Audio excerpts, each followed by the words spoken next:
I went to school in India. It was all-girls school. From kindergarten through 5th grade, I went to convent school. And then from 6th grade to 11th grade, I went to all-girls private school.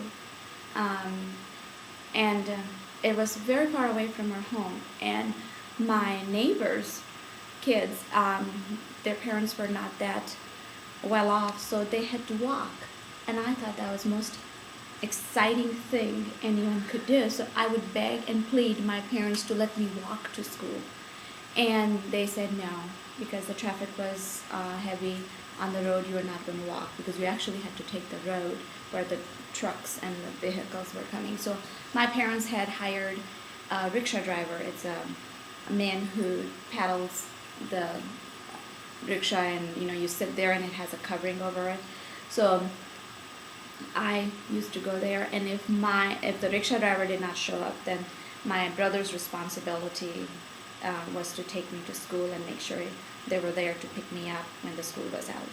So, but one time when my brother didn't show up and the rickshaw driver didn't show up, I had to walk home with my friends, and I was excited. So excited that I was skipping. And I remember they used to play this game, skipping rock. So I would skip rock all the way with them to keep up with them, but I was new at this whole game because they've been doing it because they go to school every day by walk, and that was my first time, so I was a rookie. But I did it. I skipped rock all the way home. I was behind them, but I did. And then I got in trouble at home for walking all the way. But anyways, my school experience was very good. We wore uniforms, and I really am big fond of wearing uniforms. So on Saturdays I had to wear white uniform, and on Monday through Friday I had to wear white shirt, green skirt, red belt, red tie, red ribbons, black shoes, and white socks. And if the socks were not certain length, we would be standing in front of the principal's office. And the ribbons were not creased correctly, stand in front of the principal's office. And if you broke those rules like 2 or 3 times in a week, then you would kneel down in front of the principal's office and stay there for a couple periods. And so, no, I did not break rules because I was preppy then and just like I am right now. So, no, I did not break any rules. And then my best time in high school was the first thing in the morning. I used to wait for this girl who had polio, and she couldn't walk. So as soon as she got off the rickshaw, I would just hold her hand and bring her to the classroom. That was my best time in the morning. Nobody ever told me to do it, but I did that. And then during lunchtime, we sat together we had a huge field, and on the grass we would just sit together and eat lunch together. And she was not from the same caste as I was from, but still I really liked her. But I lost in touch with her, but still that was my favorite time if you would ask me.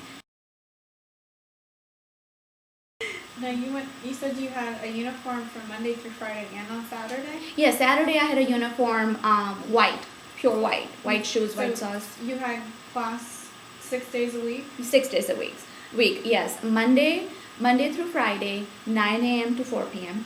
Mm-hmm. And Saturdays, 7 in the morning till 12. And then we had a half day school, yeah. So we got to wear white uniform. Yes. Yes. Got to. So that was, and I really liked it because some of my friends who I hung out with, they were very poor, mm-hmm. and parents could barely afford to put them in a private school.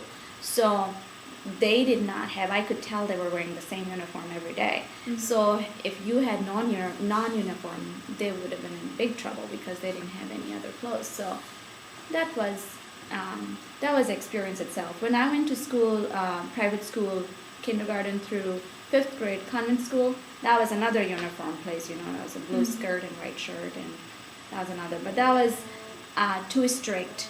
That was too strict for my parents. So they moved me to a different school. Now, did you do year-round school in India? No, we had a school from July 1st July through April 30th. Okay. Yeah, and then we had a May and June. We had two months off during monsoon season. Okay. Yeah. So when it's raining, you don't send the kids to school? No. Well, it was still rainy at the end of the June too, but that's why I had a rickshaw. So the rickshaw would cover me, but a lot of kids had to walk wet or what, you know. But it was a great experience.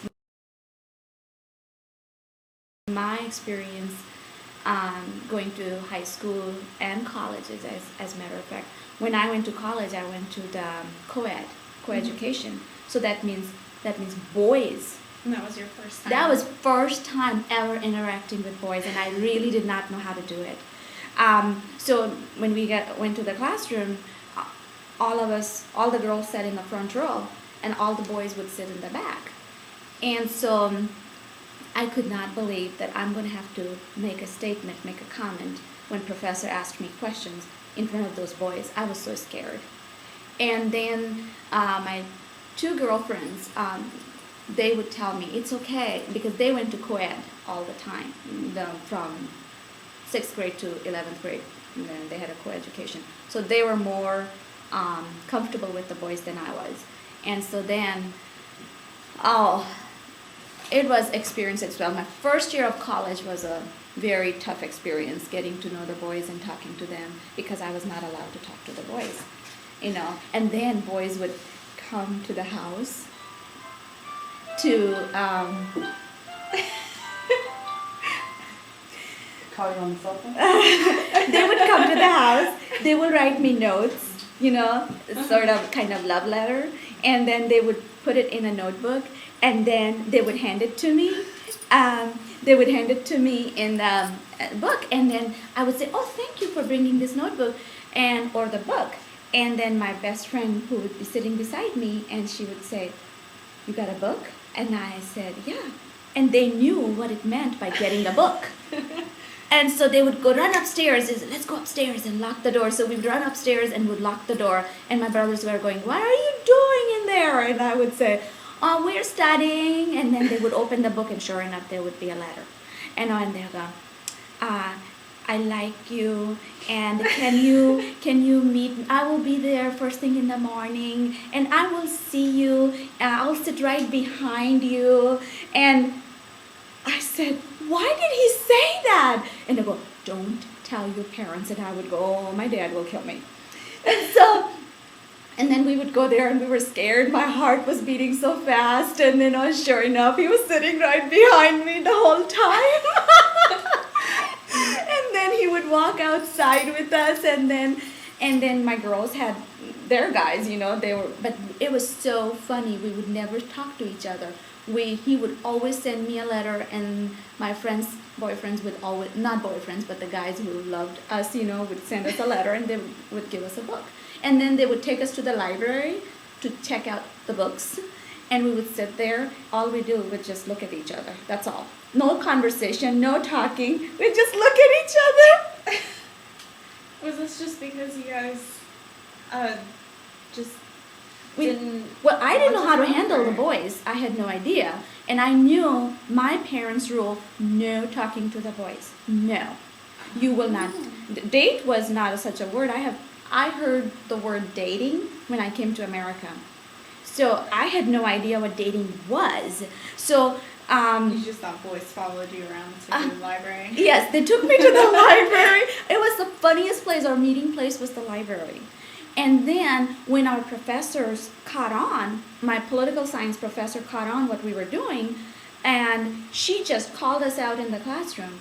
And some kids here who claim to be good students, but they meet certain individuals at the library.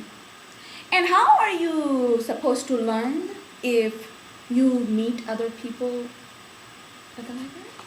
And we knew who she was talking about, but we were too embarrassed to say it, so we just kept our head down. We couldn't say anything to her.